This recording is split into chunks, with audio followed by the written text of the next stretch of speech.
आदाब मुंसिफ टीवी में आपका इस्तकबाल है। मुंसिफ जोहार की खबरों के साथ मैं हूं माहिरा गौहर। देखेंगे तमाम बड़ी खबरें। आगाज करेंगे हेडलाइंस के साथ। सुर्खियों को पेश करने में ताउन किया है डॉक्टर ऑर्थो ऑयल के साथ साथ डॉक्टर ऑर्थो कैप्सूल्स साथ लेना ना भूलें। सीएम हेमंत सोरेन पहुंचे असम। तिनसुकिया की आदिवासी महासभा में हुए शामिल।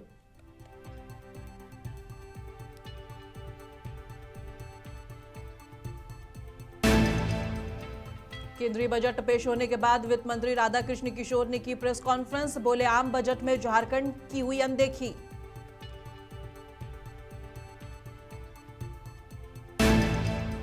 बजट 2026 पर मंत्री इरफान अंसारी ने दिया बड़ा बयान। बोले, ये बजट जनता के लिए राहत नहीं बल्कि हार्ट अटैक का सामान।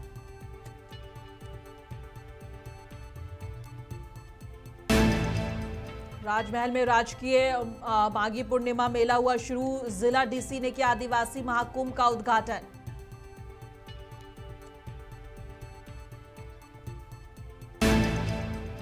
लोहरदगा के बालाटोली में पेयजल संकट गहराया। खराब पड़े जल मीनार को ठीक करने की ग्रामीणों ने उठाई मांग।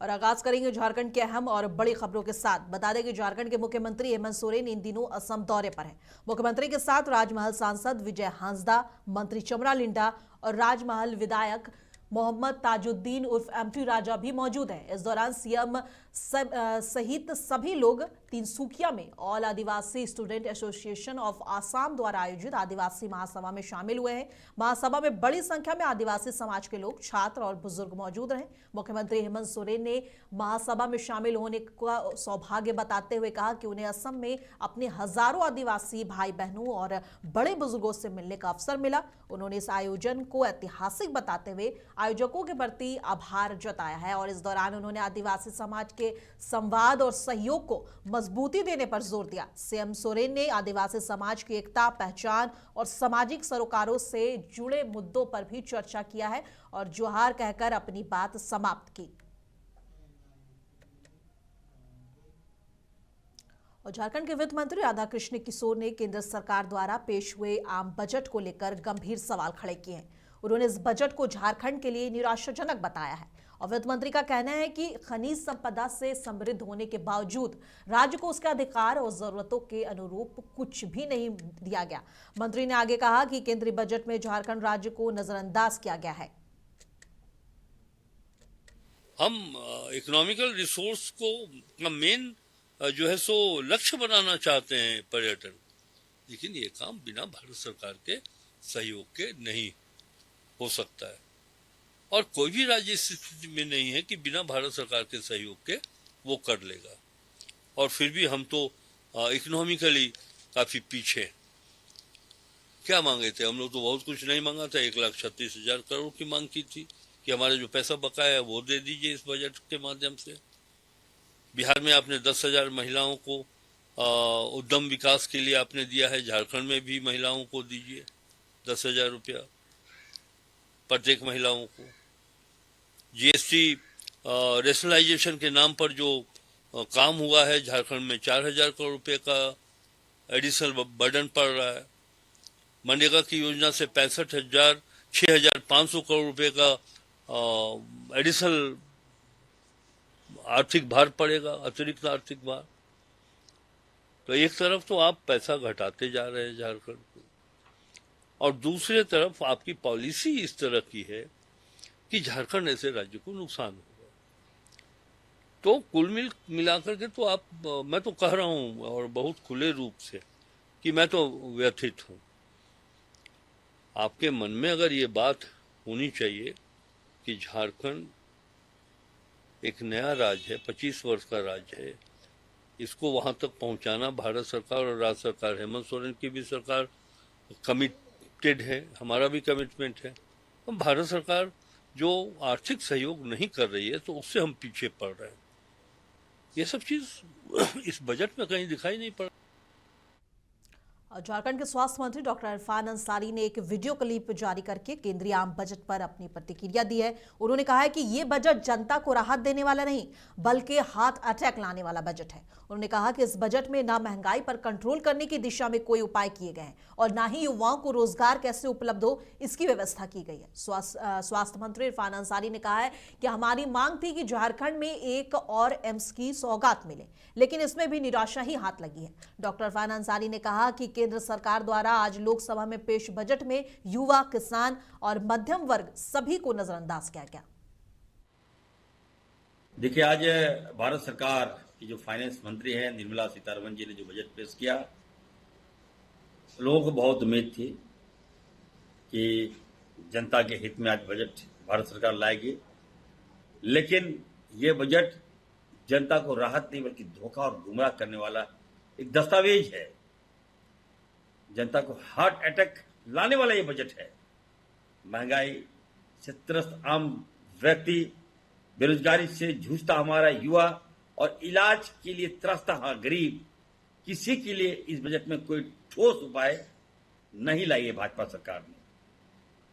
स्वास्थ्य जैसी बुनियादी जरूरत पर पूरी तरह इस बजट में भाजपा फेल हो गई। झारखंड की राजधानी रांची को एम्स नहीं मिला, जबकि बड़े बड़े दावे किए गए। इलाज महंगा है, सरकारी अस्पताल हमारा बदहाल है, लेकिन इस बजट में स्वास्थ्य पर सिर्फ भाषण है, कोई समाधान नहीं है। छोटे छोटे अस्पताल में फोकस करना चाहिए था। मुझे उम्मीद थी कि इस बजट में कुछ होगा, लेकिन ऐसी कोई बातें सामने नहीं आई। आज हमारा युवा ठगा महसूस कर रहा है, युवा बेरोजगार है, पर सरकार के पास इस बजट में कोई रोड मैप नहीं था। रोड मैप गायब था। ना नौकरी की गारंटी है, ना भर्ती की कोई गारंटी है, ना कोई समय सीमा है। युवाओं के भविष्य के साथ खुला खिलवाड़ और गंदा मजाक भारत सरकार ने किया है। और केंद्रीय बजट पेश होने के बाद झारखंड की ग्रामीण विकास मंत्री दीपिका पांडे सिंह ने अपनी प्रतिक्रिया दी है। क्या कुछ कह रही है, सुनिए। 2014 से लगातार सिर्फ बातें होती हैं हर बजट में, और जो धरातल पर जो जमीनी जरूरतें हैं, जो महंगाई को कंट्रोल करने की बात है, युवाओं के रोजगार की बात है, उन सब चीजों का समाधान तो केंद्र सरकार करता हुआ दिख नहीं रहा है। झारखंड के परिप्रेक्ष्य में अगर आप बात करें तो हम लोगों के साथ तो विशेष परिस्थिति है। हमारा बकाया राशि नहीं दिया जा रहा है, जो काम हो गए हैं उनके पैसे को रोका जाता है, जो ग्रांट्स हमें बहुत आसानी से उपलब्ध होना चाहिए यहाँ के झारखंड की जनता के लिए।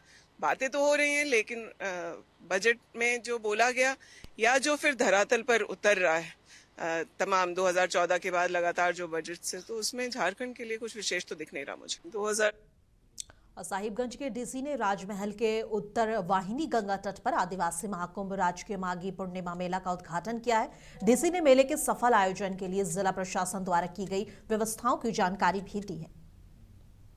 आज हर वर्ष की भांति इस वर्ष भी राजकीय माघी मेले का प्रारंभ आज से हो गया है। जैसा कि आप सभी लोगों को विदित है कि ये माघी पूर्णिमा साहिबगंज और राजमहल के इतिहास में बहुत ही महत्वपूर्ण स्थान रखता है, क्योंकि हमारे और जितने भी लोग हैं वो लोग न केवल इस राज्य से बल्कि आसपास के राज्यों से, असम, छत्तीसगढ़, पश्चिम बंगाल, इसके अलावा बिहार और अनेक स्थानों से यहाँ पर आते हैं और उत्तर वाहिनी गंगा में अपना जल लेते हैं। जल लेने के बाद यहाँ पर पूजा अर्चना करते हैं और अपने जो इनके रिलीजियस जैसे जाहिर स्थान और अन्य चीज़ें हैं वहाँ पर इस पानी का अर्पण करते हैं। तो हम सब साहिबगंज वासियों के लिए ये बहुत गौरव की बात है, राजमहल वासियों के लिए बहुत गौरव की बात है। और एडमिनिस्ट्रेशन के द्वारा इस मेले के लिए सभी तरह के प्रबंध किए गए हैं, चाहे वो साफ सफाई की व्यवस्था हो, इसके अलावा हम लोगों ने पर्याप्त मात्रा में लाइट्स लगवाई हुई है, ट्रैफिक मैनेजमेंट बहुत अच्छे तरीके से किया हुआ है। यही नहीं बल्कि शाम को हम लोगों ने कल्चरल कार्यक्रम भी रखे हुए हैं, सांस्कृतिक कार्यक्रम रखे हुए हैं, जिसमें आदिवासी संस्कृति को बहुत बेहतर तरीके से प्रस्तुत किया जाएगा। विधि व्यवस्था के लिए हम लोगों ने मजिस्ट्रेट्स और पुलिस ऑफिसर्स का डेपुटेशन किया हुआ है। तो पूरी तैयारियां हमारी बहुत अच्छी हैं ताकि यहाँ आने वाले जितने भी श्रद्धालु हैं वो अच्छे से अपनी पूजा अर्चना कर सकें। एक बार पुनः मैं आप सभी लोगों के माध्यम से माघी पूर्णिमा की सभी लोगों को हार्दिक शुभकामनाएं। धनबाद नगर निगम की मेयर पद के लिए जेएमएम ने अपना उम्मीदवार घोषित कर दिया है। जेएमएम के केंद्रीय प्रवक्ता विनोद कुमार पांडे ने कहा कि पार्टी ने डॉक्टर नीलम मिश्रा को अपनी प्रत्याशी बनाया है और इसको लेकर पार्टी ने जिला के महानगर और ग्रामीण कमेटी के साथ बैठक कर ये निर्णय लिया है। असमंजस नहीं है जब दलीय आधार पर चुनाव नहीं है। स्वाभाविक है कि हर आदमी आज किसी न किसी पार्टी से संबंध रखता है और पार्टी के जिला कमेटी के लोग हैं, महानगर कमेटी के लोग हैं, ये सारे लोग अपने तरफ से जिस भी प्रत्याशी का नाम घोषित किए हैं वो प्रत्याशी भी यहीं पर हैं। तो स्वाभाविक है कि पार्टी का जो समर्थन है उनको पार्टी की जीत और प्रत्याशी की जीत निश्चित रूप से सुनिश्चित। आपके पार्टी से भी कई दावेदार हैं यहाँ पे? दावेदार कई रहते हैं, लेकिन पार्टी के द्वारा जिस कमेटी को जिम्मेवारी दी जाती है, कमेटी का निर्णय अंतिम होता है और जो भी निर्णय होता है उस निर्णय के साथ पार्टी के सभी स्तर के कार्यकर्ता नेता चलते हैं। धनबाद जिले का जो भी प्रत्याशी था उसकी घोषणा कर दी गई है जिला कमेटी के तरफ से और नगर कमेटी के तरफ से, और हमको जो जानकारी दी गई है, जो बताया गया है, डॉक्टर नीलम मिश्रा धनबाद से मेयर की प्रत्याशी। थोड़ा इंतजार कीजिए, सभी चीजें स्पष्ट हो जाएंगी। और लोहरदगा जिले के किस्को प्रखंड अंतर्गत ग्राम पंचायत खरकी के बालाटोली में गंभीर पेयजल संकट बना हुआ है। सितंबर 2025 से खराब पड़े जल मीनार को अब तक दुरुस्त नहीं किया गया है, जिससे सैकड़ों परिवार नदी का दूषित पानी पीने से मजबूर है। और 13 नवंबर को उपायुक्त डॉक्टर ताराचंद ने जनता दरबार में पेयजल विभाग और संवेदक को एक सप्ताह में जल आपूर्ति बहाल करने का सख्त निर्देश दिया था। ग्रामीणों का कहना है कि लगभग 3 महीने बाद भी स्थिति वही बनी हुई है जो पहले थी। ग्रामीणों ने सरकार से मांग उठाई है कि उनकी मांगे जल्द से जल्द पूरी की जाए। देश पानी पीते हैं, यहाँ बहुत दिक्कत परेशानी है पानी के लिए, बहुत दूरी जाना पड़ता है। परेशानी सबको परेशानी है, बैल गोरू जितना इंसान भी है सबको परेशानी है। बच्चा उच्चा भी दिक्कत परेशानी है, जाने के लिए स्कूल भेजने के लिए पानी उन्हीं की सुविधा नहीं है, तो इसलिए थोड़ा लेट होता है। बहुत रखे थे पर वहाँ बोले थे बनवाने के लिए, पर बनबे नहीं कर रहे हैं। डीसी सर का आदेश का भी पालन नहीं हो रहा है? नहीं हो रहा है। अब क्या उम्मीद है आप लोग को? अब लगता है कभी बनेगा कि नहीं बनेगा, ऐसा लगता है। नहीं बनेगा तो क्या करेंगे? क्या करेंगे, तो ऐसे ही इधर उधर से पानी पीते हैं, पंचायत जाते हैं आंगनबाड़ी साइड पानी लेने। 4 महीने से खराब है। कितने घर के लोग पानी पीते हैं इसमें? 150 घर है। 100-150। अभी कहाँ से पानी लाते हैं? अभी नदी है, फिर नल है, थोड़ा सा दूर से लाना पड़ता है, 2 किलोमीटर दूर से लाना पड़ता है। दिक्कत है, हम लोग नदी से सब पी रहे हैं, बहुत बड़े मुश्किल है एकदम। क्या मांग रखे हैं अभी तक? बहुत मांग रखे हैं हम लोग। क्या पहल उहल नहीं हुआ है? कोई पहल नहीं हुआ है। डीसी साहब आया था, उसको भी बोले थे, बोला तो 1 रोड दूर उसके बाद बना देंगे, वो भी नहीं बना है अभी तक। नहीं बनता है तो क्या करेंगे? नहीं बनेगा तो फिर कोई मैंने अथी करेगा, नहीं तो हम नदी से पी रहे हैं, क्या करेंगे फिर? तो नदियों से पिएंगे। और फिरोजाबाद में AIMIM पार्टी के भीतर सियासत गर्मा गई है। पार्टी के पुराने और वरिष्ठ नेता फैजान हुसैन को निष्कासित किए जाने के बाद राजनीतिक पारा हाई हो गया है। फैजान का कहना है कि उनके खिलाफ लगाए गए आरोप पूरी तरह बेबुनियादी हैं और बिना किसी जांच के सोशल मीडिया पर निष्कासन लेटर डाल दिया गया है। उन्होंने ये भी दावा किया है कि यूपी वेस्ट प्रदेश अध्यक्ष महताब चौहान और प्रदेश अध्यक्ष शौकत अली को इस कार्रवाई की कोई जानकारी नहीं थी।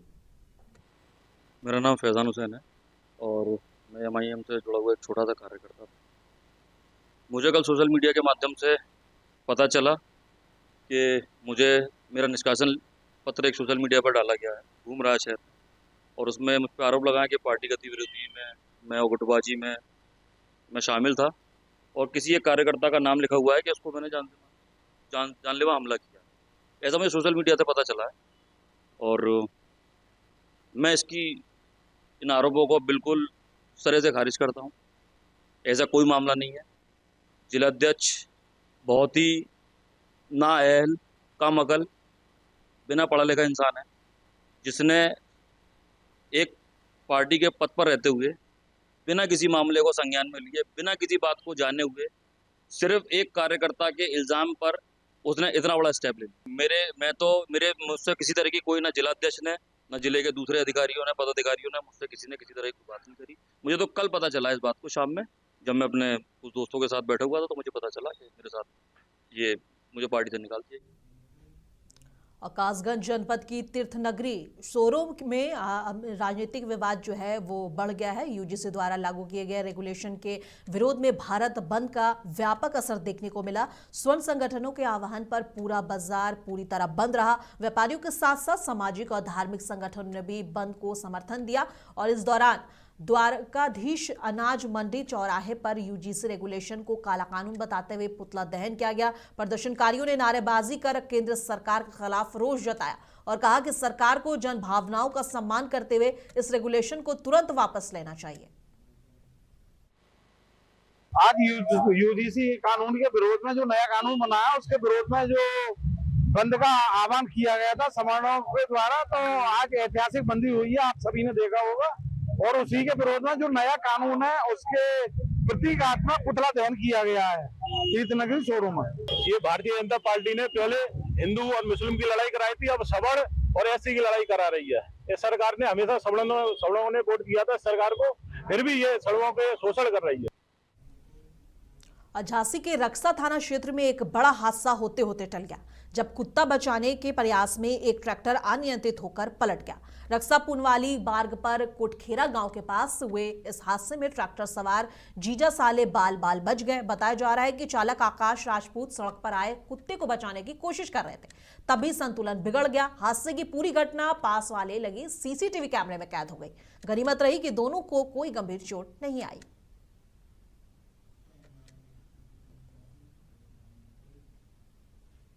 झांसी के ग्वालियर झांसी हाईवे पर देर रात जीएसटी और आबकारी विभाग की टीमों ने बड़ी कार्रवाई करते हुए अंतर्राज्यीय शराब तस्करी का भांडाफोड़ किया है और सिपरी बाजार थाना क्षेत्र में शिवानी ढाबा के पास चेकिंग के दौरान एक ट्रक से करीब 30 लाख रुपए की 503 पेटी अंग्रेजी शराब बरामद हुई है। ट्रक में थर्माकोल के नीचे वेल्डिंग कर खास कंटेनर बनाया गया था। जांच में सामने आया है कि ये शराब ग्वालियर के कलकत्ता से लाई जा रही थी और कार्रवाई के दौरान चालक ट्रक छोड़कर फरार हो गया। राज्य कर विभाग की टीम द्वारा थाना सिपरी बाजार क्षेत्र के अंतर्गत शिवानी तिराहे के पास चेकिंग की जा रही थी। चेकिंग के दौरान एक ट्रक को रुकवाया गया। जब ट्रक ड्राइवर से ट्रक के कागजात मांगे गए तो इस पर ट्रक ड्राइवर द्वारा कागजात लाने के बहाने बताकर वहां से फरार हो गया।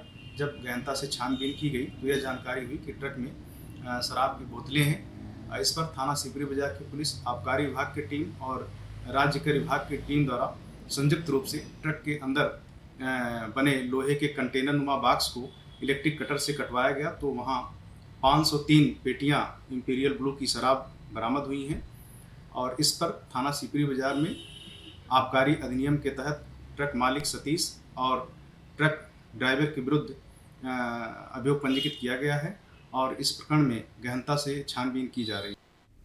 और झांसी के पंडित दीनदयाल सभागार में ऑल इंडिया मजलिस इत्तेहादुल मुस्लिमीन पार्टी का बुंदेलखंड अधिवेशन एवं कार्यकर्ता सम्मेलन संपन्न हुआ। सम्मेलन में प्रदेश अध्यक्ष शौकत अली ने शिरकत करते हुए 2027 के विधानसभा चुनाव में इतिहास रचने का दावा कर दिया। उन्होंने कहा कि AIMIM नगर निकाय, जिला पंचायत और विधानसभा सहित हर चुनाव मजबूती से लड़ेगी और प्रदेश के करीब 200 सीटों पर उम्मीदवार उतारेगी। और अधिवेशन में हजारों कार्यकर्ता मौजूद रहे और जिन्होंने पार्टी फंड में 1 लाख रुपए का चेक भी सौंपा। पूरे उत्तर प्रदेश में और मैं सारे जोन में, जिले में, गांव में पार्टी का जो मैसेज है, जो पैगाम है, ये एक आंदोलन की शक्ल में हम लोग गांव-गांव, शहर-शहर पहुंचाने का काम कर रहे हैं। सामने जिला पंचायत का इलेक्शन है, उसके बाद विधानसभा का इलेक्शन है। हम विधानसभा और जिला पंचायत दोनों तैयारी साथ कर रहे हैं। उत्तर प्रदेश की 200 विधानसभा सीटों पर हम चुनाव लड़ने की तैयारी कर रहे हैं। अंतिम फैसला हमारे राष्ट्रीय अध्यक्ष लेंगे। देखिए, मान्यवर काशीराम ने जब मूवमेंट चलाया था, बहुजन समाज पार्टी की स्थापना की थी, तो उस वक्त मान्यवर काशीराम पर भी यही इल्ज़ाम लगा था और ये इल्ज़ाम लगाने वाला कोई दूसरा नहीं था। जिस तरीके से आज हमारे समाज पर इल्ज़ाम लगाने वाले हमारा समाज है, उसी तरीके से मान्यवर पर इल्ज़ाम लगाने वाले उनके समाज के लोग थे, क्योंकि वो पुराने कांग्रेसी थे और हमारे समाज के वो लोग हम पर इल्ज़ाम लगा रहे हैं जो पुराने समाजवादी पार्टी के हैं, तो उनको उन्हीं काम के लिए लगाया गया है कि ये बीजेपी की भी टीम है। खैर, हम पर इनकी बातों का कोई असर नहीं है। और सीतापुर बिस्वा में गन्ने से भरे ओवरलोड ट्रकों से आए दिन जाम की समस्या बढ़ती जा रही है। कई बार हादसे भी हो चुके हैं और एम्बुलेंस तक इस जाम में फंस जाता है, जिसके कारण मरीज समय से अस्पताल नहीं पहुंच पाते और जान से हाथ धोनी पड़ती है। स्थानीय लोगों का कहना है कि ओवरलोड ट्रकों का अंकुश लगना चाहिए तथा जाम से निजात मिलना चाहिए ताकि लोगों को जाम से ना जूझना पड़े। केंद्रीय बजट पेश होने के बाद झांसी में बीजेपी कार्यकर्ताओं में उत्साह देखने को मिला। जिलाध्यक्ष सुधीर सिंह के नेतृत्व में दर्जनों कार्यकर्ता एलाइट चौराहे पर पहुंचे और मोदी जी धन्यवाद के नारे लगाए। कार्यकर्ताओं ने एक दूसरे को मिठाई खिलाकर और लड्डू बांटकर बजट का स्वागत किया और मीडिया से बातचीत में जिलाध्यक्ष ने कहा है कि यह बजट देश के विकास और जन कल्याण के लिए बनाया गया है। उन्होंने बताया कि प्रधानमंत्री मोदी का लक्ष्य है कि साल 2047 तक भारत एक विकसित राष्ट्रों की श्रेणी में पहुंच जाए और ये बजट उसी विजन का एक हिस्सा है। आज हम लोग माननीय नरेंद्र मोदी जी को और देश की वित्त मंत्री निर्मला सीतारमण जी को धन्यवाद देने के लिए यहाँ पर एकत्र हुए हैं। ये जो 2026 का बजट है, ये बजट देश का कल्याणकारी बजट है। 2047 विकसित भारत का सपना पूरा करने वाला बजट है। इस बजट में जिस प्रकार से पूर्व में माननीय नरेंद्र मोदी जी ने देश की आधी आबादी को सम्मानित करने का काम किया था, इस बजट में उसका पूरा प्राविधान किया गया है कि हर जिले में हॉस्टल उद्यमी महिलाओं के लिए खोले जाएंगे। जो शहर में आने वाली महिलाएं व्यापार के लिए है, उनको रुकने में किसी प्रकार की कोई असुविधा न हो। बुंदेलखंड के लिए डिफेंस कॉरिडोर और बीडा के लिए अतिरिक्त धन का प्राविधान किया गया है। आपके सिंचाई के क्षेत्र में जहां पर कमजोर क्षेत्र हैं, यहाँ पर नलकूपों की व्यवस्था है, जो ठीक होने में समय लगता था, उसके लिए भी 5 करोड़ रुपए अतिरिक्त उन्होंने सैंक्शन करके और यहाँ पर राहत देने का काम किया है। इतना ही नहीं कि जो यहाँ पर जो express way, Bundelkhand express way जो चित्रकूट से मिलना था अंदर जाके, उसके लिए भी बजट का प्राविधान किया है। वाराणसी पहुंचे प्रदेश के कैबिनेट मंत्री ओम प्रकाश राजभर ने मीडिया से मुखातिब होते हुए कई मुद्दों पर स्पष्ट प्रतिक्रिया दी। उन्होंने त्रिस्तरीय पंचायत चुनाव को विधानसभा चुनाव से पहले कराए जाने की बात कही और शंकराचार्य के बयान पर कहा कि देश संविधान से चलता है। यूजीसी के नए नियमों पर उन्होंने पक्षपात की चिंता जताई और कहा कि ये लड़ाई लड़ेंगे। राज्यभर समाज के नेताओं और विपक्ष पर उन्होंने तीखे हमले किए और मंत्री ने जोर देकर कहा कि वे सीना ठोक कर बोलते हैं और जनता के सामने हमेशा सच रखते हैं। पंचायत चुनाव को लेकर के जो भ्रम है, एसआईआर को लेकर के भ्रम है। पंचायत चुनाव की पूरी तैयारी सरकार कर रही है। मतपत्र छप करके सभी जिले में चले गए हैं और 28 तारीख को अंतिम प्रकाशन होने जा रहा है मतदाता सूची का, क्योंकि अभी एसआईआर का कार्यक्रम अभी 6 फरवरी तक है, इसका अंतिम 6 मार्च तक। इस नाते लोग भ्रम में हैं कि अभी जातिवार जनगणना का ऐलान हो गया है, वो कराएगी सरकार, कर्मचारी उसमें लग जाएंगे। तो ये भ्रांति का वजह है। चुनाव, पंचायत चुनाव समय पर होगा और सरकार उसके लिए पूरी तरह तैयार है। गरौठा में देर रात एक बेकाबू डंपर ने पुलिस की टाटा सुमो गाड़ी को जोरदार टक्कर मार दी और गुरसराय रोड पर गश्त कर रही पुलिस गाड़ी फायर स्टेशन के पास खड़ी थी। टक्कर में पुलिस की गाड़ी क्षतिग्रस्त हो गई और लेकिन पुलिसकर्मी बाल बाल बच गए। डंपर और चालक को गरौठा कोतवाली लाया गया, चालक को थाने में बैठाया गया और डंपर को वहीं खड़ा किया गया। घटना से बड़ी अनहोनी होते होते टल गई। पुलिस ने मामले की जांच शुरू कर दी है।